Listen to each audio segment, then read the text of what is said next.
শোনো বান্দারা, কিয়ামত কিন্তু হয়েই যাবে। কি বলতেছে? কিয়ামত হয়ে যাবে। কিয়ামতটা যেদিন হবে সেদিন কঠিন মুহূর্ত হবে। সেদিন আল্লাহ বলেন, ইন্না ইয়াউমাল ফাসলি কানা মিকাতা, বিচার দিবস সুনির্ধারিত, ফয়সালার দিবস সুনির্ধারিত, মীমাংসার দিবস সুনির্ধারিত। বলেন, বিচার দিবস সুনির্ধারিত। সূরা হুদের 114 নম্বর আয়াতে আল্লাহ বলেন, 104 নম্বর আয়াতে আল্লাহ বলেন, ওয়া মা নুআখিরুহু ইল্লা লিআজালিম মা'দুদ। কিয়ামতের বিষয়টা আমি আল্লাহ মুলতবি করে রেখেছি কিছু কালের জন্য। মুলতবি কারে বলে? মানে স্থগিত কারে বলে? মানে জিনিসটা হবে, আটকায় রাখছি। এর মানে কিয়ামতের বিষয়টা আল্লাহ বুঝাইতে চায়, শোনো হয়ে গেল, কিন্তু শুধু আটকায় রাখছি, হুকুম করব, ঘটে যাবে। মুলতবি করে রাখছি, স্থগিত করে রাখছে। তো স্থগিত কারে কয়? মানে একটা জিনিস হওয়ার স্থগিত করছে আল্লাহ। তো আল্লাহ বলেন, স্থগিত মানে এটা রেডি, খালি হুকুম করব, হয়ে যাবে। ওয়া মা নুআখিরুহু ইল্লা লিআজালিম মা'দুদ। তো আল্লাহ বলেন, ইয়াউমা ইয়াতি লা তাকাল্লামু নাফসুন ইল্লা বিইজনি, কেউ সেদিন আল্লাহর হুকুম ছাড়া কথা বলবে না। ফামিনহুম শাকিয়্যু ওয়া সাঈদ। আল্লাহ তাআলা বলেন, ওই বিচারের দিবসে, মীমাংসার দিবসে, সেদিন মীমাংসা হওয়ার পর দুইটা দল হবে। মানুষের মধ্যে একটা দল হবে হতভাগা, আর একটা দল হবে সৌভাগ্যবান। ফাআম্মাল্লাযীনা শাকু ফাফিন্নার, যারা হতভাগা তাদের ঠিকানা জাহান্নাম। ওয়া আম্মাল্লাযীনা সুঈদু ফাফিল জান্নাহ, আর যারা সৌভাগ্যবান তারা চিরস্থায়ী জান্নাতের মেহমান। যারা হতভাগা ফিন্নার, তারা জাহান্নামে থাকবে, যারা সৌভাগ্যবান তারা জান্নাতে থাকবে। তাহলে আসেন কি বলতেছে দেখেন, ইন্না ইয়াউমাল ফাসলি কানা মিকাতা, বিচারের দিবসটা সুনির্ধারিত। এবার বিভীষিকাটা কি হবে দেখেন, ইয়াউমা ইউনফাখু ফিস-সূর ফাতাতুনা আফওয়াজা, সেদিন সিংহায় ফু দেওয়া হবে, তোমরা দলে দলে উপস্থিত হবা। সিংহায় ফু দেওয়া হবে, তোমরা দলে দলে উপস্থিত হবা। ওয়া ফুতিহাতিস সামাউ ফাকানাত আবওয়াবা, আসমান খুলে দেওয়া হবে। আসমান খুলে দেওয়ার পর অনেকগুলা দরজা বিশিষ্ট হবে আসমান, ওই দরজা দিয়ে ফেরেশতাদেরকে নামিয়ে আনা হবে। আসমান খুলে দেওয়া হবে, আর ওই খোলা আসমান অনেকগুলা দরজা হবে, এটা দিয়ে কাদেরকে নামিয়ে আনা হবে? সূরা ফুরকানে আছে, আরো সুন্দর করে আছে, ইয়াউমা তাশাক্কাকুস সামাউ বিল গামাম ওয়া নুজিলাল মালাইকাতু তানজিলা। সেদিন আসমান ফেটে যাবে আল্লাহর তাজাল্লি সহ, ওয়া নুজিলাল মালাইকাতু তানজিলা, ফেরেশতাদেরকে নামিয়ে আনা হবে, ওই ফাটা দিয়ে নামিয়ে আনা হবে। তাহলে আসমান ওয়ালারা নেমে গেল, বাস আসমানে কেউ নাই, ধ্বংস আসমান। রয়ে গেল জমিনের উপরের পাহাড়গুলা। ওয়াসুইরাতিল জিবাল ফাকানাত সারাবা, পাহাড়গুলাকে হাকিয়ে নেওয়া হবে, আর পাহাড়গুলা চূর্ণ বিচূর্ণ হয়ে ফাকানাত সারাবা, মরিচিকার মতো হয়ে যাবে। এই মজবুত পাহাড় কিসের মতো হয়ে যাবে? মরিচিকা কারে কয়? মানে কিচ্ছু থাকবে না, বাস মরিচিকার মতো, কিচ্ছু, মানে এটার কোনো দাম নাই, অস্তিত্বহীন হয়ে যাবে আপনার, মানে এটার কোনো ভ্যালু থাকবে না। এই পাহাড়টাকে আল্লাহ তাআলা এমন করে দিবেন, এটা কোনো ভ্যালু, ফাকানাত সারাবা, মরিচার মতো হয়ে যাবে। এমন মরিচা কাকে বলে, বা মরিচিকা কাকে বলে? মরিচিকা ওই পাহাড়, আমরা যখন সমুদ্রের মরুভূমির মধ্যে যাই, যাওয়ার পর দূর থেকে দেখি চিকচিক করতেছে, কি জানি পানি পানি পানি, সামনে গিয়ে দেখি পানি না। এই যে পানি পানি মনে হচ্ছে, আসলে কিছু না। আল্লাহ তাআলা বলেন, এই পাহাড়গুলাকে হাকিয়ে নেওয়া হবে, এগুলা হয়ে যাবে মরিচিকার মতো।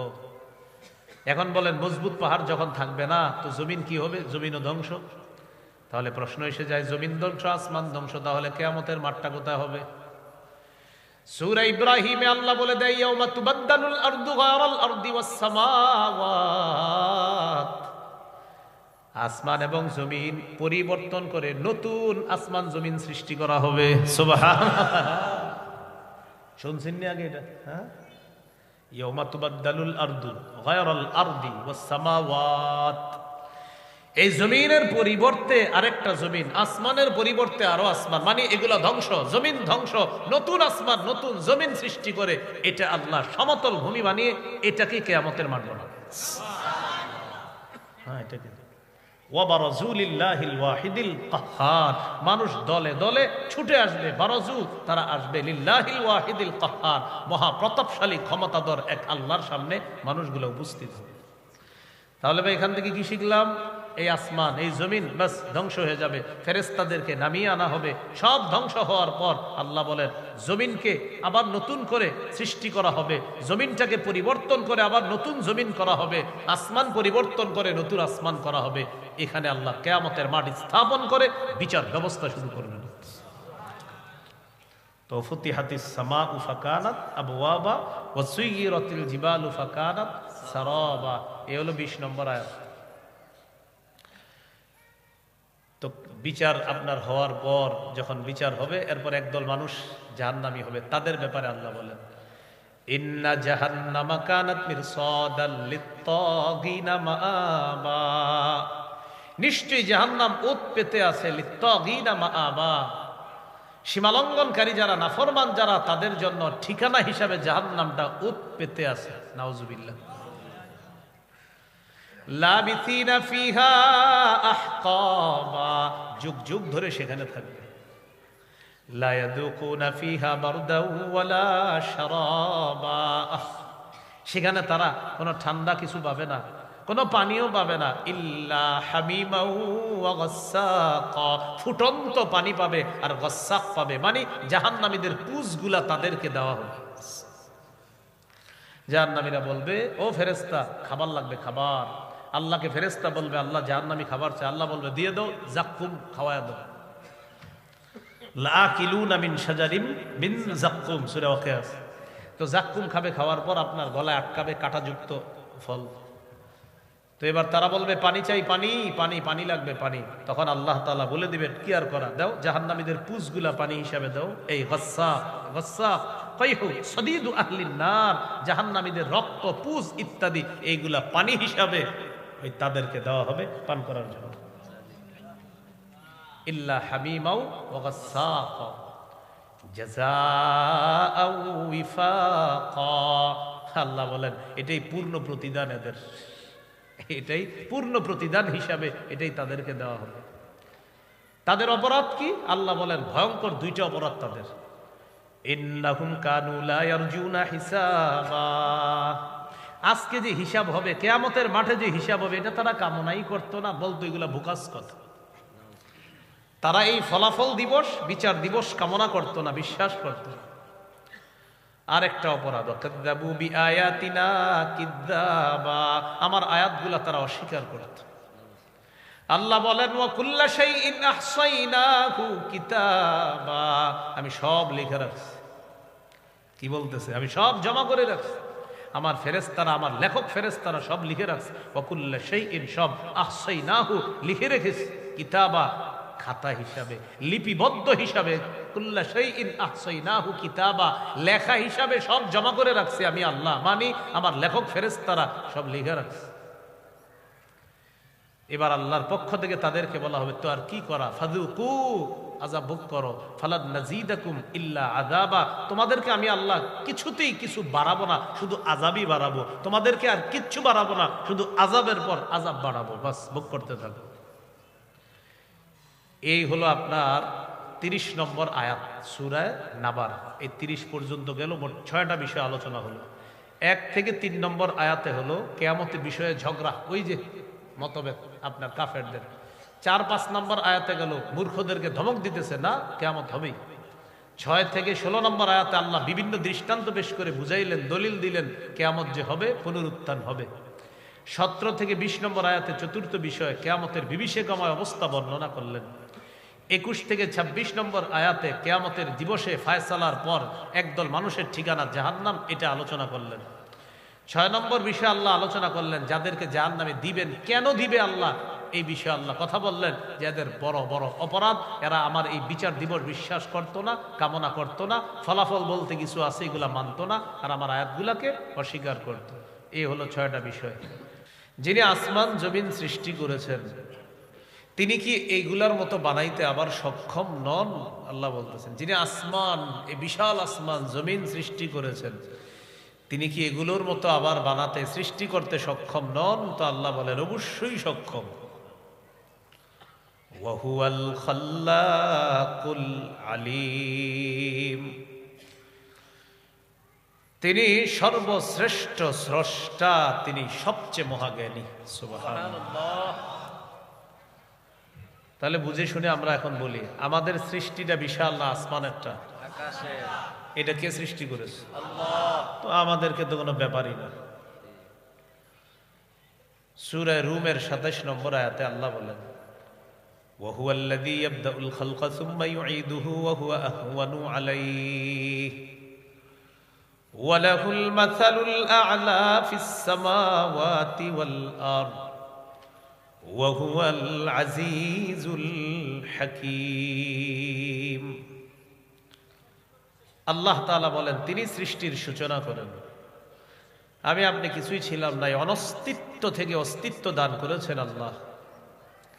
সূরা দাহারের ১ নম্বর আয়াতে আল্লাহ বলেন, হাল আতা আলাল ইনসানি হিনুম মিনাদ দাহর লাম ইয়াকুন শাইআম মাযকুরা।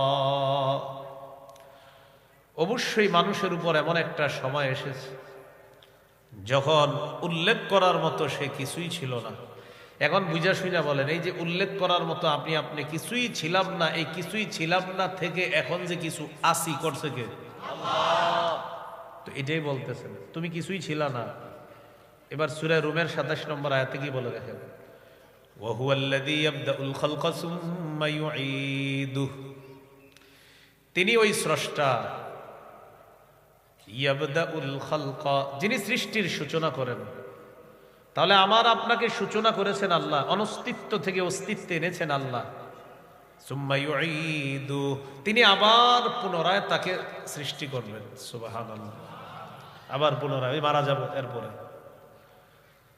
এখন আল্লাহ যে কথাটা বললেন, ওয়া হুয়া আহওয়ানু আলাইহি, আল্লাহ তাআলা বলেন পরের বার সৃষ্টি করা এটা তো আগের চাইতে আরো সহজ। আহওয়ান, অধিক সহজ। আমার আপনার কোনো স্যাম্পল ছিল না, স্যাম্পল ছাড়াই সৃষ্টির সূচনা আল্লাহ করেছেন। এখন আমার আপনার একটা স্যাম্পল আছে। আল্লাহ বলেন, স্যাম্পল ছাড়া তোমাকে প্রথম বানাইলাম আমি আল্লাহ। এখন তো তুমি আছো আব্দুর রহিম, তুমি আব্দুর রহমান, অমুকে অমুক, তোমাদের স্যাম্পল আছে।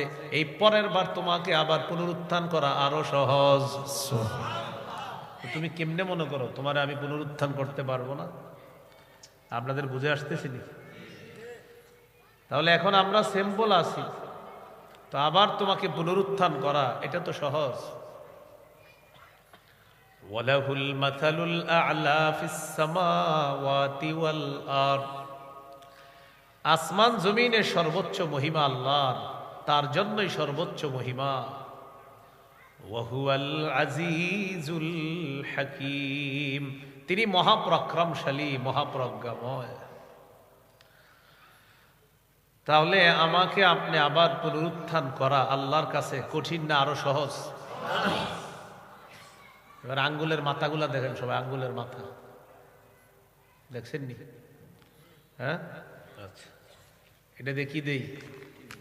টিপ দেই। আচ্ছা, এখানে আমরা যারা আছি সবাই মনে করেন চেহারা একরকম, সবার কথার কথা ধরে নেন, একরকম চেহারা, দেখতে একরকম, লম্বা একরকম, শরীর একরকম, আঙ্গুলের ছাপ মিলবে?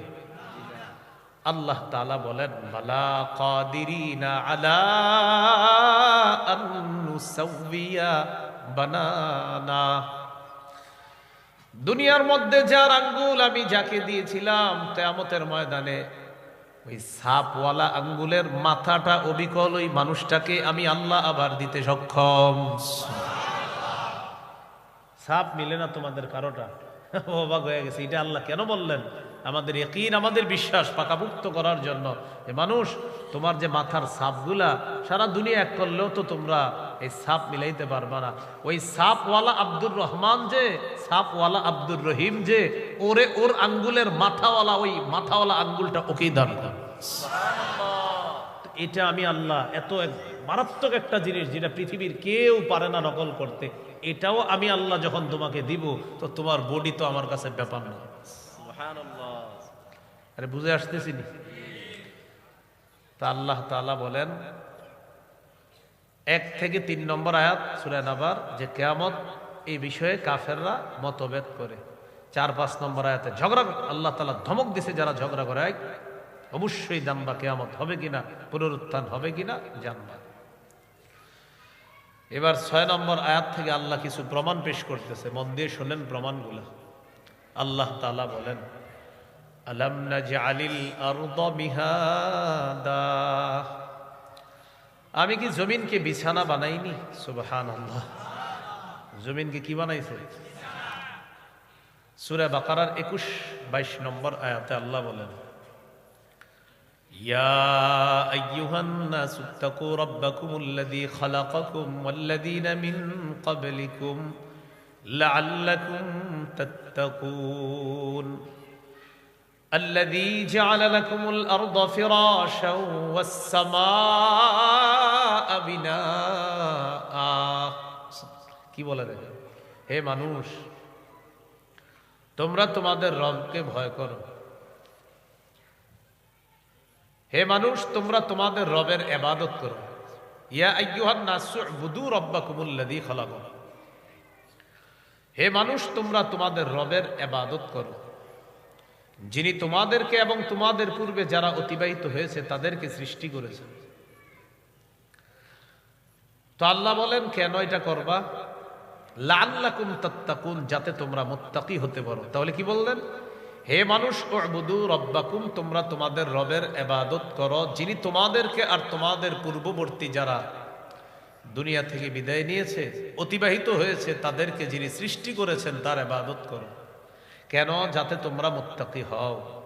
এখন ওই রবকে আল্লাহ বলেন আল্লাযী জাআলা লাকুমুল আরদা ফিরাশা, যিনি তোমাদের জন্য এই গোটা জমিনটাকে বিছানা বানিয়েছেন।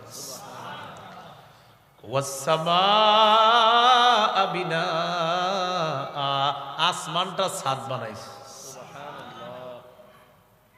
এখন একটু বুঝেন, এই যে জমিনটা কি বানাইছে? একটা শিশুকে আমরা আদর করে যত্ন করে যেইভাবে ওরে বিছানায় রাখি, ঠিক আল্লাহ আমাদেরকে তেমন মায়া করে এই জমিনটা বিছানা বানাই দিয়েছে। এইটারও একটা প্রমাণ আছে, এটা যে মায়া করে আল্লাহ আমাদেরকে রাখছে। এখানে সূরাতুজ যুখরুফ 10 নম্বর আয়াত 25 নম্বর পারা 8 নম্বর পৃষ্ঠা আল্লাহ বলেন আল্লাযী জাআলা লাকুমুল আরদা মাহদা, আল্লাহ তাআলা তোমাদের জন্য জমিনকে দোলনা বানিয়েছে। দোলনা, দোলনায় কারে বসাই আমরা? তাহলে শিশুকে মায়া করি তাই বলি ওরে দোলনায় বসাও। আল্লাহ মায়া করে বলতেছেন আমি তোমাদের জন্য জমিনকে দোলনা বানাইছি। সুবহানাল্লাহ। ওয়াজআলা লাকুম ফিহা সুবুলাল লাআল্লাকুম তাহতাদুন, আর এই জমিনের মধ্যে অনেক রাস্তা দিয়েছি যেন তোমরা ওই রাস্তা দিয়ে হাঁটা চলা করে গন্তব্যে পৌঁছতে পারো। সুবহানাল্লাহ। সূরা মুলক 15 নম্বর আয়াতে আল্লাহ বলেন হুয়াল্লাযী জাআলা লাকুমুল আরদা যালুলা, আমি তোমাদের জন্য জমিনকে করেছি অনুগত। তিনি ওই সত্তা যিনি তোমাদের জন্য জমিনকে অনুগত করে দিয়েছেন। আল্লাহ তাআলা তোমাদের জন্য জমিনকে অনুগত করে দিয়েছেন। ফামশু ফি মানাকিবিহা, আল্লাহ বলেন তোমরা জমিনের কাঁধের উপর চলো। জমিন তোমাদের জন্য অনুগত করে দিয়েছেন। ফামশু, তোমরা চলো, ফি মানাকিবিহা, জমিনের কাঁধের উপর। ওয়াকুলু মির রিজকি, আর আল্লাহর দেওয়া রিজিক থেকে ভক্ষণ করো। জমিন কেমন অনুগত? এত অনুগত বানায়া দিছে, হাল চাষ করে ওখানে দানা লাগাইতেছেন আর ওই জমিনের নিচ থেকে আল্লাহ আপনার রিজিকের ব্যবস্থা করে দিচ্ছে। সুবহানাল্লাহ। অনুগত বলেন কি বানাইছে জমিনকে? অনুগত। তো এখন আল্লাহ কি বলে দেখেন একটু, আমরা সব আয়াত থেকে শেষের শিক্ষাটা নিব। কি বলতেছে দেখেন, ওয়াল্লাযী জাআলা লাকুমুল আরদা যালুলা, তিনি তোমাদের জন্য জমিনকে অনুগত বানিয়েছেন। ফামশু ফি মানাকিবিহা, জমিনের কাঁধের উপর তোমরা চলো, ওয়াকুলু মির রিজকি, আল্লাহ রিজিক থেকে তোমরা ভক্ষণ করো। শেষে কি বললেন দেখেন, ওয়া ইলাইহিন নুশুর, আল্লাহর কাছে পুনরায় জীবিত হয়ে আবার তোমাদের ফিরে যেতে হবে। আল্লাহ বুঝাইলেন অনুগত জমিন পেয়েছো, এটা চিরস্থায়ী না ক্ষণস্থায়ী, এটার উপরে চলবা, এটাও চিরস্থায়ী না ক্ষণস্থায়ী। এখানে আমার রিজিক ভক্ষণ করবা, এটাও চিরস্থায়ী না ক্ষণস্থায়ী।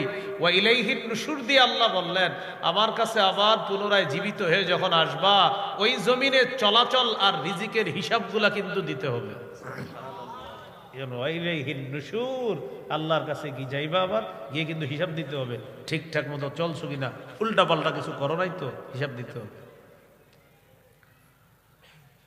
এখন দেখেন আল্লাহ কি বললেন, আলাম নাজআলিল আরদ মিহাদা, সূরা নাবা, যেটা আমরা আলোচনা চলতেছে 6 নম্বর আয়াত। তিনি কি তোমাদের জন্য জমিন কি বিছানা বানাননি? তাহলে বলেন আমাদের জন্য জমিন বিছানা বানিয়েছেন কে? আল্লাহ। এখন প্রশ্ন হলো এই জায়গায় কিয়ামতের প্রমাণ কোনটা? প্রমাণ হলো এত বড় জমিন তোমাদের জন্য বিছানা বানাইলাম, এত বড় সৃষ্টিটাকে বিছানা বানাইলাম, তো তুমি ছোট্ট একটা সৃষ্টিকে আমি আল্লাহ আবার পুনরুত্থান করা, এটা আমার কাছে কোনো ব্যাপার না। 2 নম্বর প্রমাণ দিতেছে 7 নম্বর আয়াতে, ওয়াল জিবালা আওতাদা, তিনি কি মজবুত পাহাড়গুলোকে পেরেক বানাননি? জিবাল শব্দটা বহুবচন, এটার একবচন জাবালুন অর্থ পাহাড়। আওতাদ শব্দটা বহুবচন, এটার একবচন ওয়াতাদুন অর্থ পেরেক। ওয়াল জিবালা আওতাদা, তিনি কি পাহাড়গুলোকে পেরেক হিসাবে জমিন স্থাপন করেননি? এর মানে হলো এই জমিনের নিচে পানি, পানির উপরে আমরা ভাসমান জমিনের উপর বসে আছি, কিন্তু জমিন নড়াচড়া করে না। আল্লাহ বলেন কেন জানো? ওয়াল জিবালা আওতাদা, মজবুত পাহাড়কে পেরেক হিসাবে জমিনের উপর বসায়া দিয়া জমিনের নড়াচড়া বন্ধ করে তোমাদের বসবাসের উপযোগী করে দিয়েছে। সুবহানাল্লাহ। এই জন্য ওয়াল জিবালা আওতাদা। এখন এখান থেকে প্রমাণ নেন, প্রমাণ কোনটা? যে পাহাড় এত বড় একটা সৃষ্টি, যেটা দিয়ে জমিনকে আমি এইভাবে হেলে ধুলা থেকে আটকায় রাখলাম, এই পাহাড়টাকেও একদিন আমি আল্লাহ টুকরা টুকরা করে দিব। টুকরা টুকরা করার পর এরপর আমি আল্লাহ পুরা জমিনটাকে সমতল বানায় ফেলবো। এটা যদি আমি সক্ষম হই, তো তুমি ছোট্ট একটা সৃষ্টিকে আবার কেন পুনরুত্থান করতে পারবো না? এটা আল্লাহ প্রমাণ দিচ্ছে বারবার।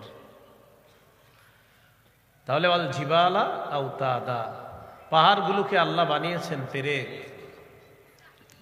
এই জন্য জমিনের নড়াচড়া বন্ধ আছে।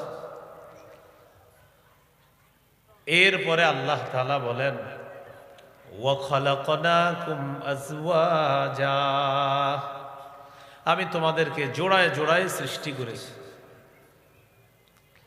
সূরা ইয়াসিন যারা পড়েন নিয়মিত 36 নম্বর আয়াতে আছে, সুবহানাল্লাযী খালাকাল আজওয়াজা কুল্লাহা, পুত পবিত্রতা বর্ণনা করছি ওই সত্তার যিনি সব কিছুকে জোড়ায় জোড়ায় সৃষ্টি করেছেন।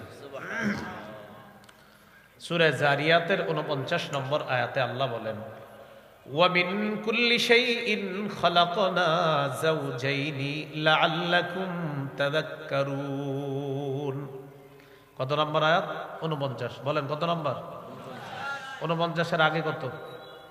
48। 48 এর আগে এই 47 48 আল্লাহ কি বলে আর 49 কি বলে একটু মন দিয়ে শুনেন। সূরা জারিয়াতের 47 48 আগে শুনি, পরে শুনবো 49। 47 নম্বর আয়াতে আল্লাহ বলেন ওয়াস সামাআ বানাইনাহা বিআইদিন ওয়া ইন্না লামুসিউন। আল্লাহ তাআলা বলেন আসমানকে আমি আল্লাহ ক্ষমতা বলে সৃষ্টি করেছি। সুবহানাল্লাহ। ওয়াস সামাআ বানাইনাহা বিআইদিন ওয়া ইন্না লামুসিউন, আসমান আমি নিজ ক্ষমতা বলে স্থাপন করেছি, এইভাবে বানিয়েছি। ওয়া ইন্না লামুসিউন, আমি আল্লাহ সম্প্রসারণকারী। এটা 47। এবার 48। ওয়াল আরদা ফারাশনাহা, জমিনকে আমি আল্লাহ বিছানা করে দিয়েছি। ফানি'মাল মাহিদুন, আমি আল্লাহ কতই না উত্তম বিস্তৃতকারী, আমি কতই না উত্তম বিস্তৃতকারী, আমি কত সুন্দর বিছানা বিছিয়ে দিই।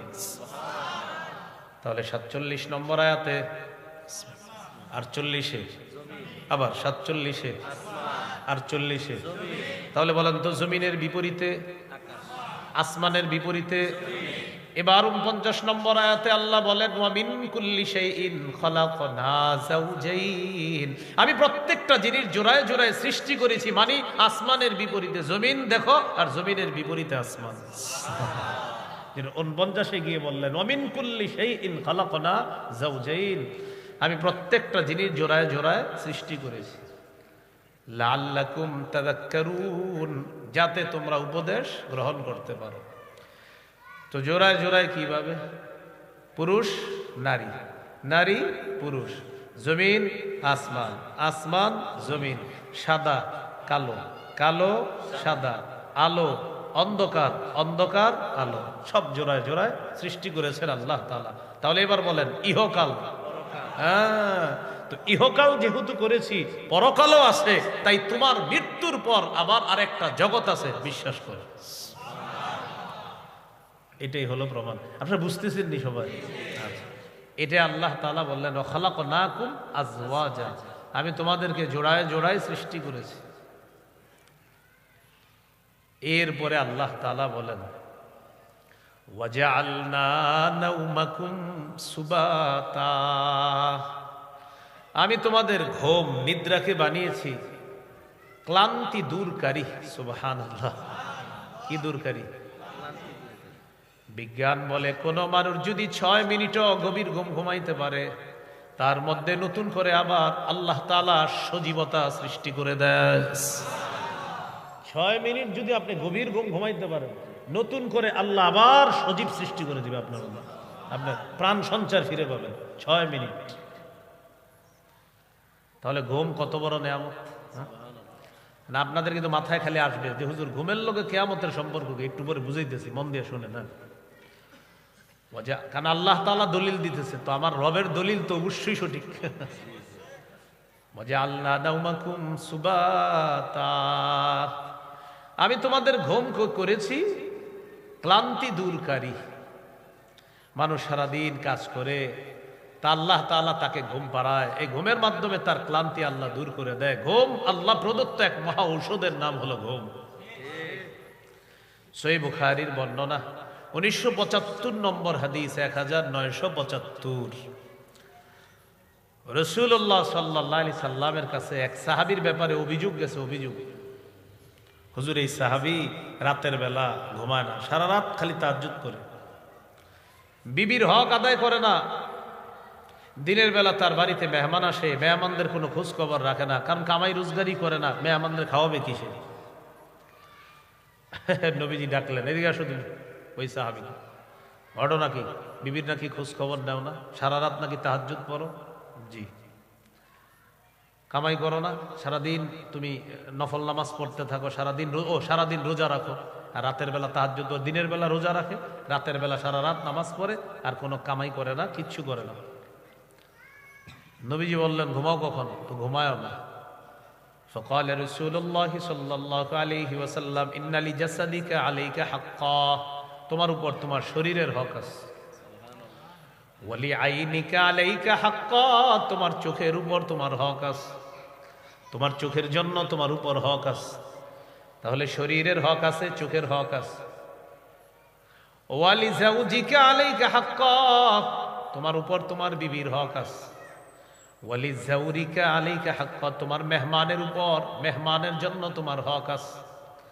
তাহলে তোমার শরীরের জন্য তোমার হক আছে, তোমার চোখের জন্য তোমার উপর হক আছে, তোমার স্ত্রীর জন্য তোমার উপর হক আছে, তোমার মেহমানের জন্য তোমার উপর হক আছে, তোমার চোখের জন্য তোমার উপর হক আছে। দ্বারা তুমি ঘুমাইতে হবে, চোখকে বিশ্রাম দিতে হবে।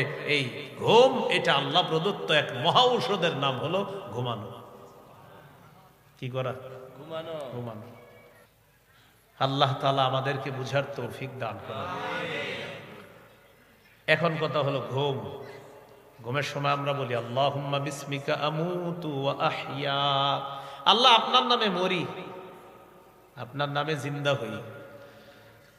আল্লাহ তাআলা বুঝায়, দুনিয়াতে তোমাদের মৃত্যুর একটা নিদর্শন আমি আল্লাহ প্রতিদিন দেখায়া দেই। মৃত্যুর নিদর্শন প্রতিদিন দেখায়া দিই। তুমি যখন ঘুমাইলা, আমি না চাইলে আর উঠতে পারবা না।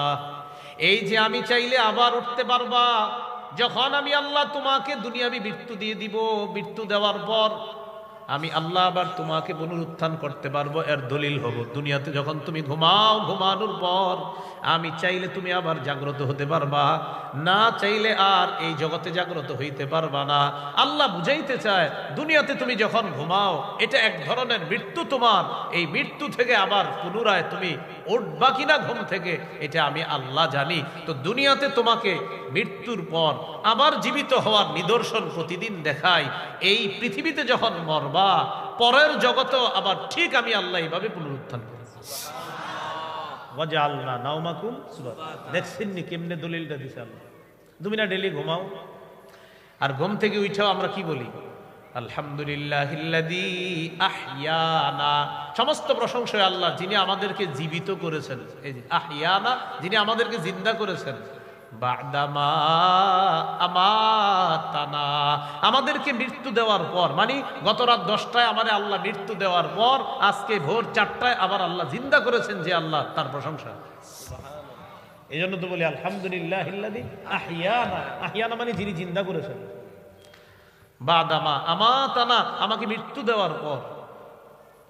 তো আল্লাহ বলেন প্রত্যেক দিন এই দোয়া পড়ো যে তুমি যখন ঘুমাও এটা মৃত্যু, আবার যখন জাগ্রত হও এটা তোমার জীবিত হওয়া। হ্যাঁ, একদিন তুমি দুনিয়া থেকে এইভাবে মরে যাইবা, এটাও আমি আল্লাহ যখন চাইবো তখন মারা যাইবা। আবার তোমাকে পরের জগতে পুনরুত্থান করব, যেইভাবে ঘুম থেকে জাগ্রত করি। বুঝে আসছেনি আপনাদের? এই হলো ওয়াজআলনা নাওমাকুম সুবাতা। এরপরে আল্লাহ তাআলা বলেন ওয়াজআলনাল লাইলা লিবাসা, আমি রাত্রকে করেছি আবরণ, পোশাক। এই পোশাক তোমাদের জন্য আমি আল্লাহ দিনের উপরে এই রাত নামক পোশাক আমি আল্লাহ পরায় দিই। কেন জানো? চারদিকের আওয়াজগুলা যেন বন্ধ থাকে, তোমার জন্য একটা আরামের ঘুম হয়।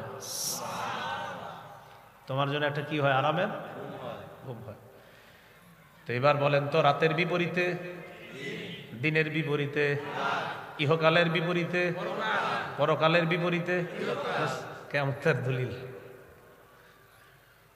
তো আল্লাহ বলেন রাতটা কেন দিলাম? রাত দিলাম পোশাক হিসাবে। কিসের পোশাক? দিনের উপরে আমি একটা অন্ধকারের পোশাক পরায়া দিই। ওই অন্ধকারে আমি আল্লাহ প্রদত্ত অনেক কিছু আমি আল্লাহ নাজিল করি, যেন আরামে তোমার ঘুমটা হয়। চারদিকের আওয়াজগুলা বন্ধ করে দিই। বান্দা, তোমাকে খুব ভালোবাসি, তো তাই তোমার আরামের ঘুমের জন্য আমি আল্লাহ এই ব্যবস্থাপনা করি। তো এত ভালোবাসে আল্লাহ, আমাদেরকে ঘুম পাড়ায়। ফজরের সময় রবের ভালোবাসা একটু উঠি না? রব আমাদেরকে কত ভালোবাসে। আমাদের আরামের জন্য রাতের উপরে আল্লাহ তাআলা, এই দিনের উপরে আল্লাহ রাতের পোশাক পরায় দেয়, অন্ধকারের পোশাক পরায় দেয়। কেন? কারণ রব তার বান্দাকে অনেক ভালোবাসে। তার ঘুমটা যেন স্বাস্থ্যদায়ক ঘুম হয়, তার ঘুমটা যেন স্বস্তিদায়ক হয়, তার ঘুমটা যেন ক্লান্তি দূরকারী হয়, তার ঘুম যেন হাজারো রোগের শেফা হিসাবে হয়, এমন একটা ঘুম আল্লাহ দেয়। এই জন্য ঘুমকে মহা ঔষধ বলা হয়। ঘুমকে কি বলা হয়? যার ঘুম ঠিক, দেখবেন তার পেট, এরপরে যত শারীরিক বিভিন্ন রোগ বিমারি, মাশাআল্লাহ ঘুম ঠিক। যাদের মাশাআল্লাহ ভালো ঘুম হয়, এই জাতীয় লোকদের পেট ইত্যাদির সমস্যা পাবেন না। তো আল্লাহ তাআলা বলেন ওয়াজআলনাল লাইলা লিবাসা, রাতকে করেছি আবরণ, পোশাক। দিনের উপর একটা পোশাক পরিয়ে দিয়েছি আমি আল্লাহ, আমাদের ঘুমটা যেন আরামের ঘুম হয়। এবার ঘুমায় কি করব আমরা? সকালবেলা উঠা ফজরের নামাজ পড়ার পর ওয়াজআলনা নাহারা মাআশা, দিনকে করেছি তোমার জীবিকা অন্বেষণের জন্য। তাহলে রাতে মোবাইল চালানো যাবে না, তাড়াতাড়ি ঘুমায়া যাবেন, আরামের একটা ঘুম ঘুমাইবেন। 4টা বাজে ওইটা 2 রাকাত 4 রাকাত তাহাজ্জুদ নামাজ পড়বেন, করার পর একটু জিকির আজগার বৈশা বৈশা কম্বলের তলে লেপের নিচে করার যে কি আরাম, কি মজা, যে না করবেন সে বুঝবেন না। একদিন কইরা দেখবেন খুব মজা।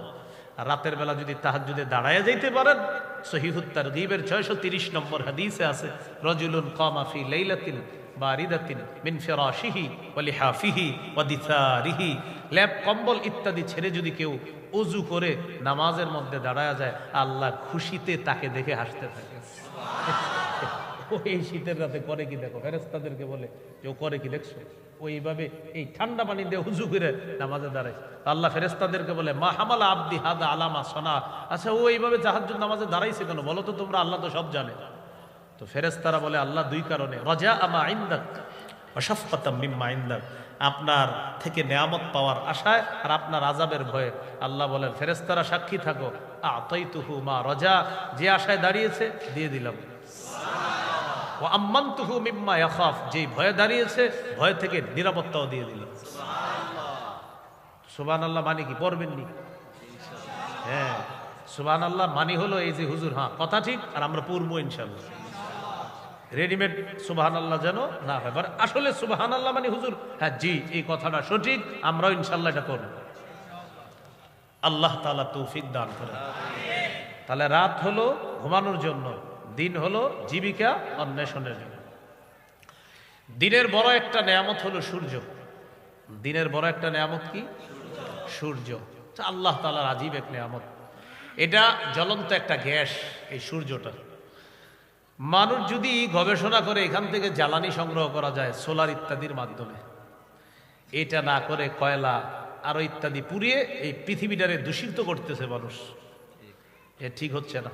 শিল্পোন্নয়ন দেশগুলোতে বিশেষ করে তারা তো আপনার এমন অবস্থা করে ফেলতেছে যে পুরা বায়ু দূষণ এমন ভাবে হচ্ছে, বাতাসে তাদের ওই কার্বন ডাই অক্সাইড যে বের হয় সেখান থেকে এটা বাতাসের সাথে মিশে সূর্যের যে আলোর মূল যে আপনার আল্লাহ তাআলার পক্ষ থেকে সূর্যের আলোর মধ্যে যে উপকারিতাটা আছে এটা বাধাগ্রস্ত হয় ওই বাতাসে কার্বন ডাই অক্সাইড মিশ্রিত হওয়ার কারণে। এই জন্য মানুষ এইটা থেকে আসলে উত্তরণ হওয়া দরকার, মানুষ সূর্য নিয়ে গবেষণা করা দরকার। এইটা না করে করতেছে আপনার যত জ্বালানি ইত্যাদি আছে এগুলা শেষ করে দিচ্ছে। আল্লাহ তাআলা আমাদেরকে সূর্য নামক নেয়ামতটা, এই নেয়ামত থেকে যেন আমরা প্রকৃত নেয়ামতগুলা গ্রহণ করতে পারি, আল্লাহ তৌফিক দান করেন। তো এটার গুরুত্ব বাড়াতে হবে। সূর্য আল্লাহর অনেক বড় একটা নেয়ামত। 5600 ডিগ্রি সেলসিয়াস তাপমাত্রা, এখান থেকে 200 কোটি ভাগের 1 ভাগ মাত্র দুনিয়াতে মারে। এতেই মাঝে মাঝে আমাদের কি অবস্থা হয়ে যায়। তো এই আলো আমাদের শক্তি সঞ্চয় করে। দিনের বেলা মানুষ কাজ করবে, তাই রব সূর্য নামক একটা নেয়ামত দিয়েছে যে আমার বান্দা কাজ করবে, ওর কষ্ট হবে, সূর্যের আলো দিয়ে তার শরীরে শক্তি সঞ্চয় করে। আল্লাহ তাআলা শক্তি সঞ্চয় করে। তো এবার আল্লাহ বুঝায় এত বড় একটা নেয়ামত রাখলাম দিনের বেলা সূর্য, দিনের বেলা যে সূর্য নামক নেয়ামতটা রাখলাম, এই সূর্য নামক নেয়ামতটা এত বড় ভারী, পৃথিবী থেকে প্রায় 3 লক্ষ গুণেরও আরো বেশি পরিমাণ ওজনওয়ালা একটা সূর্য, 3 লক্ষেরও বেশি ওজনওয়ালা একটা সূর্য আমি আল্লাহ স্থাপন করলাম, যা তুমি এইভাবে দেখতে পাও। তো এত বড় সৃষ্টিটা তোমার এইভাবে দেখাই, তোমারে পুনরুত্থান করা আমার কাছে কেন ব্যাপার বলো? তো দিনের বেলা আমরা কাজ করলে কষ্ট হয়, আমাদেরকে শক্তি সঞ্চয় করার জন্য আল্লাহ কি দিয়েছেন আসমানে? হ্যাঁ সূর্য দিয়েছেন। তো ওয়াজআলনা নাহারা মাআশা, এরপর আল্লাহ বলেন ওয়া বানাইনা ফাওকাকুম সাবআন শিদাদা, তোমাদের উপরে ছাদ হিসাবে 7 আসমান, মজবুত মজবুত 7টা আসমান আমি আল্লাহ স্থাপন করেছি। কয়টা আসমান? কেন জানো? আল্লাহ বলেন ওয়াজআলনাস সামাআ সাকফাম মাহফুজা, তোমাদেরকে সুরক্ষা দেওয়ার জন্য আমি আল্লাহ এই সুরক্ষিত ছাদ তথা আসমানকে তোমাদের জন্য একটা সুরক্ষিত ছাদ হিসাবে স্থাপন করেছি। তোমাদেরকে সুরক্ষা দেওয়ার জন্য একটা সুরক্ষিত ছাদ আমি আল্লাহ স্থাপন করেছি। কোন খুঁটি ছাড়া আল্লাহ এটাকে উঠায় রাখছে। সূরা রুমের 25 নম্বর আয়াতে আল্লাহ বলেন وَمِنْ آيَاتِهِ أَنْ تَقُومَ السَّمَاءُ وَالْأَرْضُ بِأَمْرِهِ, আল্লাহ বলেন আসমান এবং জমিন এইভাবে যে আছে, আসমানটা এইভাবে আছে, জমিনটা এইভাবে আছে, এটা আল্লাহর নিদর্শনাবলীর মধ্যে অন্যতম নিদর্শন। এটা কিভাবে আছে জানো? আমি আল্লাহর হুকুমে, খুঁটি ছাড়া আসমান দাঁড়িয়ে আছে, আমি আল্লাহর হুকুমে ওই পাহাড়ের মাধ্যমে এই ভাসমান পানির উপরে এই জমিনটা স্থির হয়ে আছে। তাহলে বলেন তো খুঁটি ছাড়া আসমান, এটা আল্লাহর কি নিদর্শন? এভাবে রাখছে কে? আল্লাহ। তো বানাইনা ফাওকাকুম সাবআন শিদাদা, এরপরে আল্লাহ বলেন ওয়াজআলনা সিরাজাও ওয়াহাজা, আর এই আসমানের মধ্যে আমি কিরণময় প্রদীপ স্থাপন করেছি। ওই সূর্যের কথা আবার বলতেছে, কিরণময় প্রদীপ আমি আল্লাহ স্থাপন করে দিয়েছি এই আসমানের মধ্যে। এরপরে আল্লাহ বলেন ওয়াআনজালনা মিনাল মুসিরাতি মাআন সাজ্জাজা, আমি পানি ভর্তি মেঘমালা থেকে, আমি পানি ভর্তি মেঘমালা থেকে প্রচুর পানি বাড়ি বৃষ্টি দুনিয়াতে বর্ষণ করি। আমি পানি ভর্তি মেঘমালা থেকে প্রচুর পানি, প্রচুর বাড়ি, প্রচুর বৃষ্টি আমি আল্লাহ দুনিয়াতে নাজিল করি। কেন? লিনুখরিজা বিহি হাব্বাও ওয়া নাবাতা, যেন এটার মাধ্যমে উদ্ভিদ এবং শস্য আমি আল্লাহ বের করতে পারি। এখন আল্লাহ বুঝায়, পানি দিলাম আমি আল্লাহ, চাষাবাদ করলা, করার পর তুমি একটা ছোট্ট দানা লাগাইলা, দানা লাগানোর পর একটা দানা, এই এক দানা থেকে 7টা শীষ, 7 শীষ উৎপন্ন করার পর এক দানা থেকে গাছ উঠাইলাম, এখান থেকে 7টা শীষ বের করলাম, এক একটার মধ্যে 100 করে দানা আমি আল্লাহ দিয়ে দিলাম। লাগাইছি বাটি তো এখন একটু এইভাবে মাটিটা খুইলা দেখে লাগানোর পরে তাকায় থাকবেন, হ্যাঁ খুইলা না উঠবে না, মাটিটা এইভাবে দিয়ে রাখবেন, কিছুদিন পরে উঠে যাবে। তো আল্লাহ বলেন এই যে এটা দিলা, এই যে আমি উঠাইলাম, এই যে পানির মাধ্যমে এটার প্রাণ সঞ্চার করলাম, তোমারও মরার পর আমি আল্লাহ আবার পুনরুত্থান করব। তুমি একটু খুইলা দেখো এটা। আল্লাহ দেখতেছি তো, তো ওঠে না, না ওঠে না, তো বুঝো না, তুমি চাইলে হবে না, আমি চাইলে হবে। এক দানা আমরা লাগাইলাম, আসমানের পানি আল্লাহ দিলেন, তো আল্লাহ বলেন আমি আবার এগুলার প্রাণ ফিরিয়ে দিই, আমি আল্লাহ দুনিয়াকে সজীব করি পানি দ্বারা, মৃত জমিনকে আবার জিন্দা করি। তো মৃত জমিনকে যদি আমি আল্লাহ আবার জিন্দা করতে পারি, তোমার মৃত্যুর পর আবার তোমাকে জিন্দা করবে। ওয়াজান্নাতিন আলফাফা, এবং ঘন পাতা ভর্তি বাগান দান করেছি, ঘন পাতা বিশিষ্ট বাগান আমি আল্লাহ দান করেছি। ফুলের বাগান, ফলের বাগান আমি আল্লাহ উৎপন্ন করি ওই পানির মাধ্যমে। কি উৎপন্ন করি? শস্য, উদ্ভিদ, ঘন পাতা বিশিষ্ট ফলের বাগান, ফুলের বাগান, ওই পানি ভর্তি মেঘমালার বৃষ্টি দিয়ে আমি আল্লাহ এটাকে উৎপন্ন করি। এইগুলো 16 নম্বর আয়াত পর্যন্ত। মানে আল্লাহ যে কিভাবে আবার কি করে, যে এটার মাধ্যমে এটা করি, এটার মাধ্যমে এটা সৃষ্টি করি, এটার মাধ্যমে এটা করি, এগুলো আল্লাহ তাআলা বুঝাইলেন। তোমার মৃত্যুর পর আবার তোমাকে আমি পুনরুত্থান করব, এটা আল্লাহ তাআলা অনেকগুলা নিদর্শনের মাধ্যমে আমাদেরকে বুঝিয়ে দিলেন। 7 নাম্বার আর 8 নাম্বার বিষয় 31 থেকে 40 নম্বর আয়াত পর্যন্ত আছে আর কি ওখানে। আজকে এতটুকু। আল্লাহ তাআলা আমাদের সকলকে যে কথাগুলা শুনলাম বললাম আমল করার তৌফিক দান করেন।